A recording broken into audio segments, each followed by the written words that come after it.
All right, a happy Father's Day to everyone out there.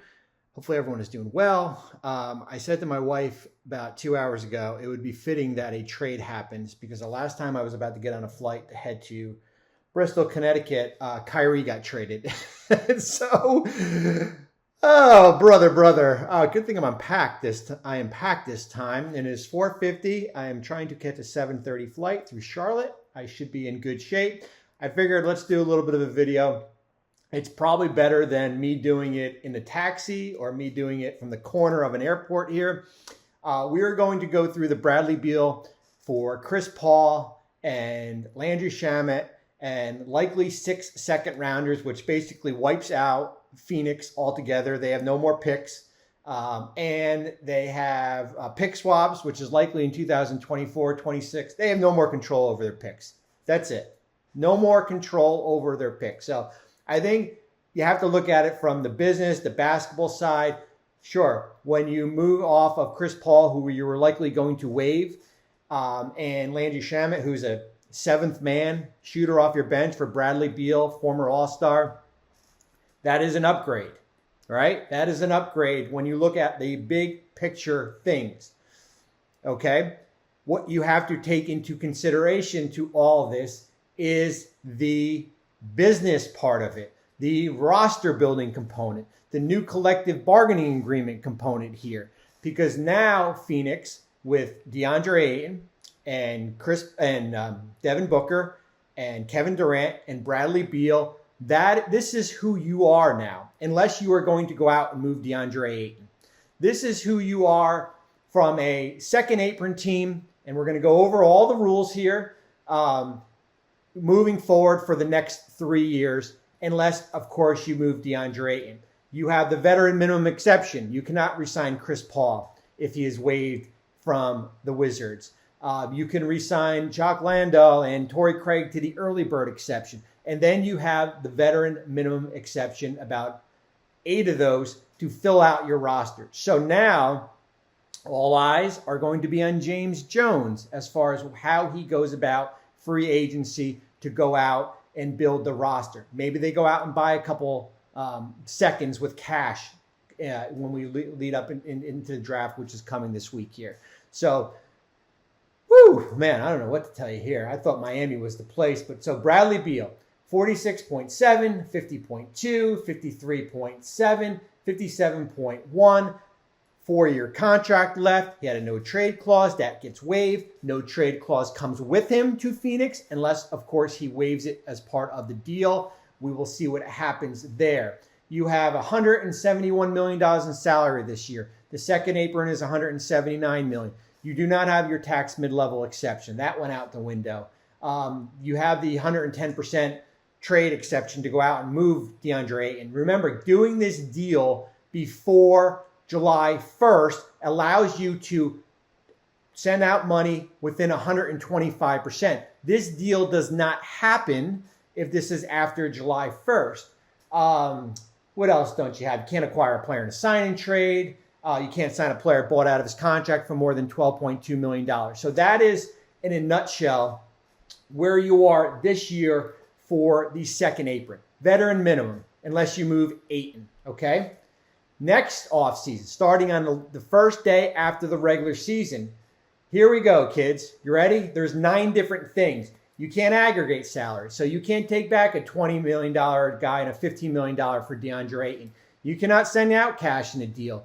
You cannot acquire a player who was originally sent out in a sign-in trade. So, for example, if Kyrie Irving was sign and trade and he becomes available in a trade, you cannot go out and get him, okay? The new draft pick rules. Your first round pick, which it will be in 2032, God forsake, who knows if we're all going to be here by then, is now frozen. You will not be able to trade that in the future here.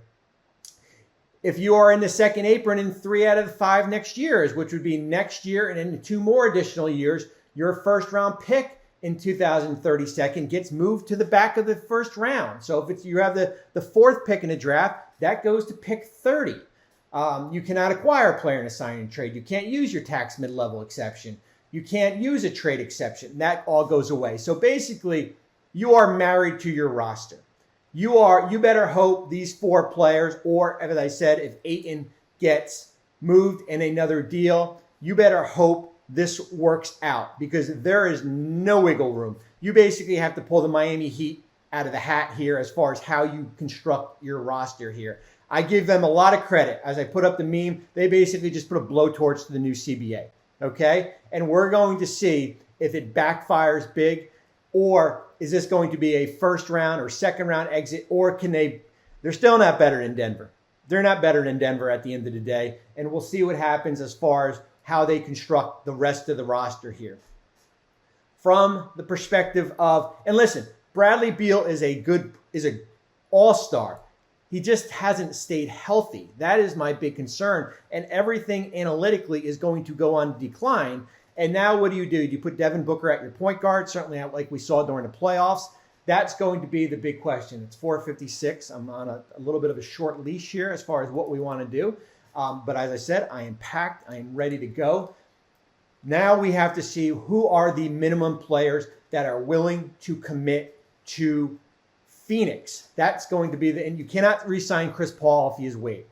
When it comes to the perspective of the Wizards, I'm not going to get into the no trade clause. That's under a prior regime. I thought you had to hit on 2 out of 3 things. Draft picks, expiring contracts, or young players here. You got the expiring contract. The Chris Paul contract now goes up from $15.8 to right around $25 million in guaranteed money. Congratulations for Chris Paul to get another $9 million in his pocket. That's how the deal works, because you can't have the 15.8 in the Landry Shamet number. That does not work with 125%. So Chris Paul's number is at $25 million. Shamet's got he's under contract next year for $9.5, and then it's a non-guaranteed, and then it's a team option for the foreseeable future there. So in essence, you've got expiring contracts, because the likelihood is that Chris Paul gets waived out of this. You get 6 seconds. We'll see what happens here. We'll see what happens, how these turned out. They might be good seconds. And you get pick swaps likely in 2024, 2026. That's probably more than what a team like Miami was willing to do. So I give the Wizards front office credit. They worked with Chris Paul because he had the no trade clause. They worked with his agent, Mark Bartelstein. They traded him to a place where he wanted to go to. From the Wizards' perspective, I have it up here. They've got $143 million in guaranteed contracts. They're well below the luxury tax. We'll see what happens with Kuzma's number. That comes off. That goes to 130. They're right at the cap. They can go out and use their non-taxman level exception. We'll see if Porzingis is the next guy. They are certainly not done as far as where they are. As I said, likelihood, the only guaranteed contract next year is Daniel Gafford at 13-4. And then they've got a bunch of their first-round picks on these team options here. So that's it in a nutshell. I try to do an 8-minute video, but listen, at the end of the day, it's all about what Phoenix does next. Ayton, is he here? Is he split up? Remember, if DeAndre Ayton is not traded this year, then he is on your roster for likely foreseeable future here. Does he get split up can you get a point guard out of it? Can you break his contract up?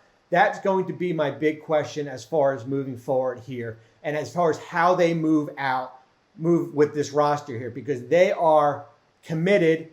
This is who they are. There is no more big swinging trades because you got no more draft picks here. This is who they are. Hopefully everyone has a great day. We will talk soon. 9-minute video. I'll be on Zach Lowe's podcast. We'll do all the basketball ramifications there. Take care.